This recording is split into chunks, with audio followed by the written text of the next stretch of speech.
नमस्कार दोस्तों, सभी का स्वागत है शिक्षक भर्ती प्लेटफॉर्म मास्टर अड्डा पे। आज हम लोग पर्यावरण अध्ययन के अंदर पढ़ेंगे नया चैप्टर जल, वाटर। क्या होता है जल? तो फटाफट कवर करते हैं। जल जल के अंदर क्या होते हैं? हमारा मृत सागर क्या होते हैं? समुद्र। कैसे इसको जल कितने परसेंट धरती पे जल पाया जाता है? कैसे पीने का जल होता है? और कैसे हम लोग जल के मापते हैं? कौन से हमारे उपकरण उपयोग होते हैं? तो जल के बारे में, कौन से जल से रोग होते हैं, जल जनित रोग होते हैं, तो सारी चीज़ें इस वीडियो में कवर करेंगे हम लोग वाटर में के बारे में। अभी तक आप लोग हमारे चैनल को सब्सक्राइब ना किए हों तो सब्सक्राइब जरूर कर लें मास्टर अड्डा को यूट्यूब पे, जिससे आपको आने वाली वीडियो का नोटिफिकेशन तुरंत मिलता रहे और सारे टॉपिक आपके कवर होते रहें, कोई चीज़ छूटे नहीं।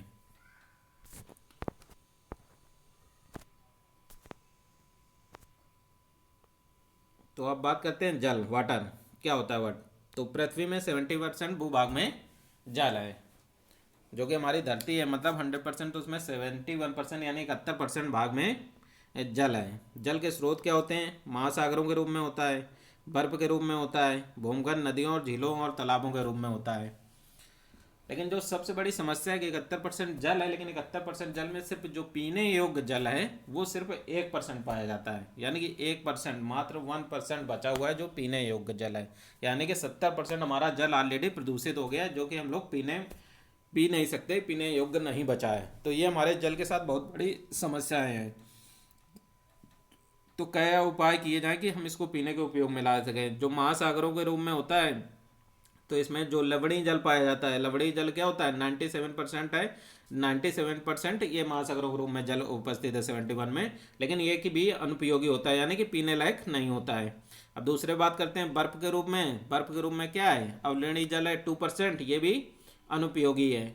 दूसरा है भूमिगत नदियों एवं झीलों के रूप में है, अवलवणीय एवं उपयोगी 1% है।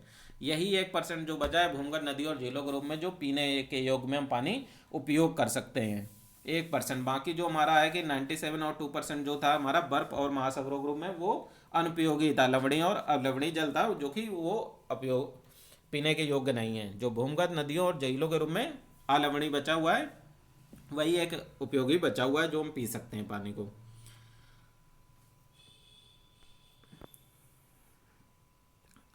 अब ये कई बार क्वेश्चन डायरेक्ट पूछ दिया जाता है, भाप एवं आर्द्रता के रूप में। वायुमंडल में भी जल की कुछ मात्रा प्रेजेंट है, भाप और आर्द्रता के रूप में। तो इसको नापा कैसे जाता है वायुमंडल में? तो ये याद रखना, हाइग्रोमीटर, ये एक इंस्ट्रूमेंट होता है, हाइग्रोमीटर, यानी कि ये उपकरण होता है हाइग्रोमीटर, उसके द्वारा नापा जाता है। कभी भी क्वेश्चन पूछ दिया जाए वायुमंडल में जल की मात्रा कैसे नापते हैं, तो हाइग्रोमीटर नापते हैं। तो ये कई बार ऑप्शन पूछा गया है, डायरेक्ट क्वेश्चन पूछा जाता है कि वायुमंडल में जल की उपस्थित मात्रा कैसे नापते हैं, तो हाइग्रोमीटर, उसमें हाइग्रोमीटर दिया होगा, हाइपोमीटर दिया गया होगा, किलोलीटर दिया गया होगा, इस तरह बहुत सारे ऑप्शन मिलेंगे। तो उसमें हाइग्रोमीटर आपको सिलेक्ट करना है, तो ये बहुत इंपॉर्टेंट है हाइग्रोमीटर। अब बात करते हैं समुद्र और मृत सागर। क्या होते हैं हमारे समुद्री जल और क्या होता है मृत सागर? अब जो समुद्र होता है, जो समुद्री जल नमक उत्पादन का एक अच्छा स्रोत माना जाता है। वाष्पीकरण द्वारा समुद्र जल से नमक बनाया जाता है। यानी जो नमक हम लोग खाते हैं, वो नमक हमारा कहाँ से आता है? समुद्री जल के ही होता है, क्योंकि वो इतना ज़्यादा लवणीय है कि उससे नमक का उत्पादन बहुत इजीली हो जाता है। यानी नमकीन खारा पानी जिसको बोलते हैं, समुद्री जल नमक उत्पादन का एक अच्छा स्रोत माना जाता है। वाष्पीकरण के द्वारा समुद्री जल से नमक बनाया बनाया जाता है, यानी वाष्पीकरण का प्रोसेस करके इससे हम लोग नमक प्राप्त करते हैं, जिसको हम लोग समुद्री नमक भी बोलते हैं। अब बात करते हैं मृत सागर। क्या होते हैं मृत सागर? सभी महासागरों का जल लवणीय होता है। मृत सागर की लवणता सर्वाधिक होती है। जो मृत सागर होते हैं उनकी लवणता सर्वाधिक होती है। जितने महासागर हैं सारे सारे वो क्या है? मृत सागर कहलाते हैं हमारे, और इनकी लवणता अधिकता होती है। और जो लवणता की मात्रा नापी जाती है, तो वो ग्राम प्रति लीटर में नापते हैं। ग्राम प्रति लीटर की लवणता की जो नापा जाता है, ग्राम में प्रति लीटर की लवणता नापते हैं। जितनी ज़्यादा लवणता अधिक होती है, उसके कारण कोई मनुष्य, अधिक घनत्व के कारण कोई मनुष्य डूबता नहीं है आसानी से मृत सागर वाले पानी में, क्योंकि उसमें जो लवणता होती है बहुत ज़्यादा होती है।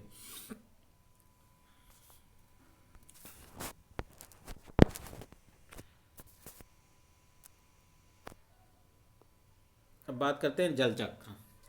तो जल चक्र इस प्रोसेस होता है कि जल चक्र किस तरह से करता है, कि साइकिल होती है जल चक्र की, वाटर साइकिल बोलते हैं इसको।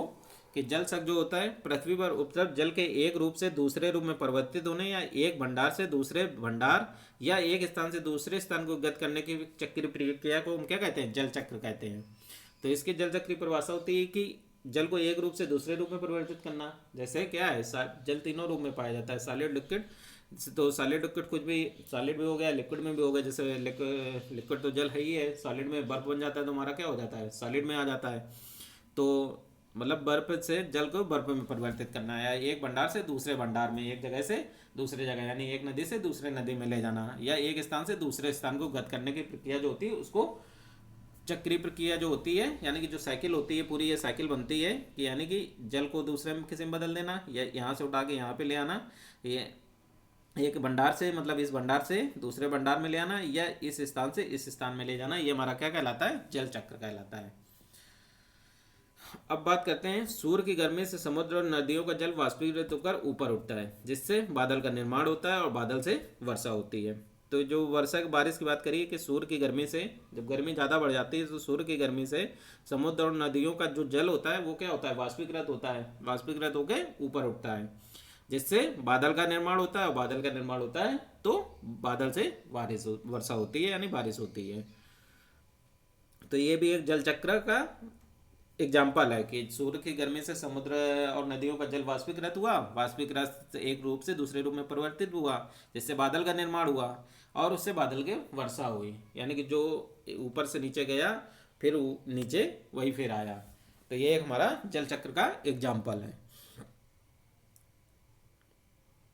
कि ये पहले ऊपर जाता है वाष्प के रूप में, फिर बादल बनता है, यहाँ पे ये बादल बनते हैं और फिर बारिश होती है, फिर ये नीचे जमीन में समुद्र और नदियों सब जगह फिर से आ जाता है।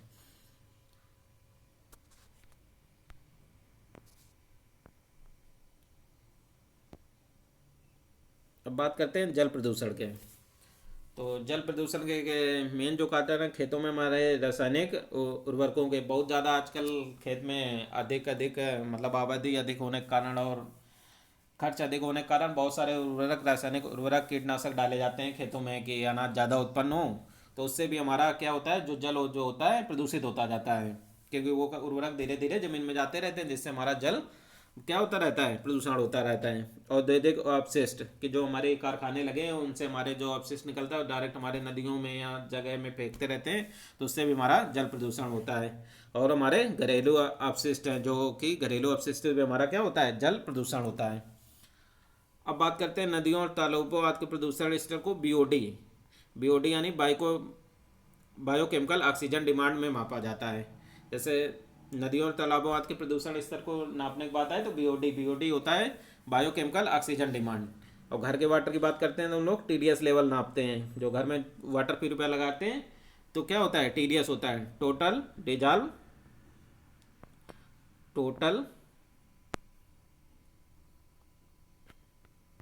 टीडीएस से नापते हैं घर का ये वाटर लेवल होता है। तो उसमें क्या होता है, टोटल डिजॉल्व सॉल्यूशन नापते हैं, टोटल डिजॉल्व सॉल्यूशन नापते हैं टीडीएस से, जो घर का हम लोग आरओ यूज करते हैं घर में।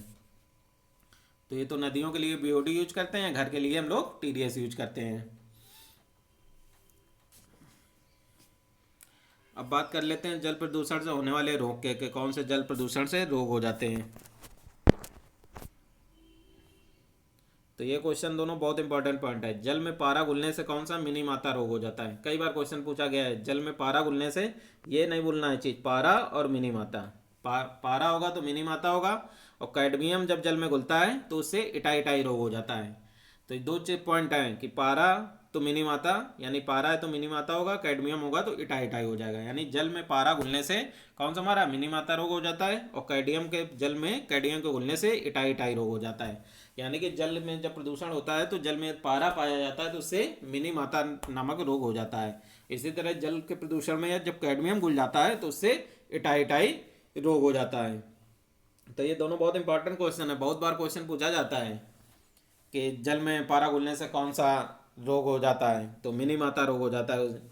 उसमें मिनी माता दिया होगा, मलेरिया दिया होगा, टाइफाइड दिया गया होगा, डेंगू दिया होगा, तो उसमें मिनी माता सिलेक्ट करना होगा। इसी तरह पूछा जाता है कैडियम के घुलने से कौन सा रोग हो जाता है, तो उसमें आपको दिया होगा मिनी माता दिया हो गया होगा, मलेरिया दिया गया होगा, डेंगू दिया गया होगा, इटाई इटाई दिया गया होगा, तो उसमें ऑप्शन आपको कौन सा, इटाई इटाई सिलेक्ट करना होगा।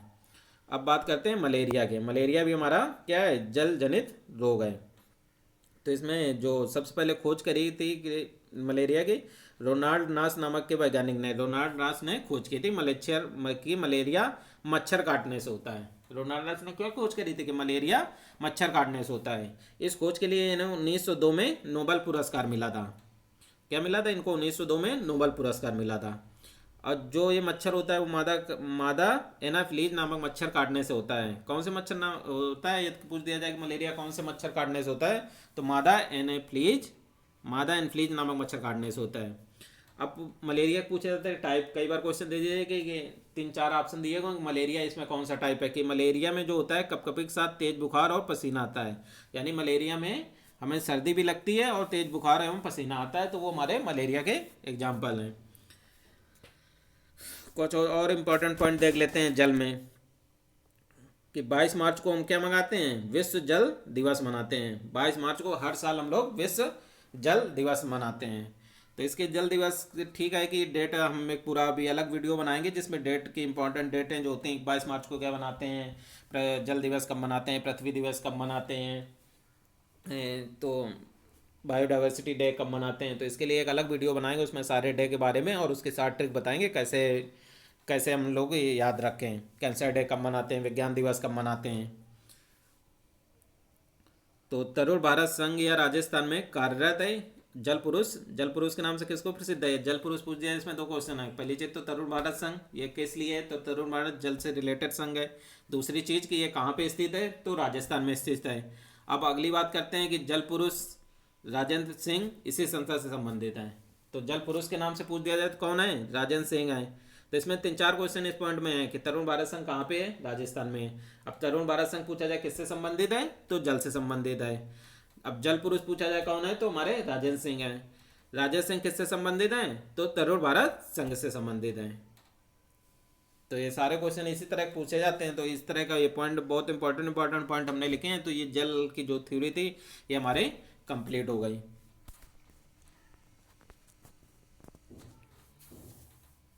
वीडियो देखने के लिए धन्यवाद दोस्तों। जल्दी मिलते हैं नए वीडियो के साथ। हाँ, आप लोग अभी तक चैनल ना सब्सक्राइब करे हो तो सब्सक्राइब जरूर कर लें।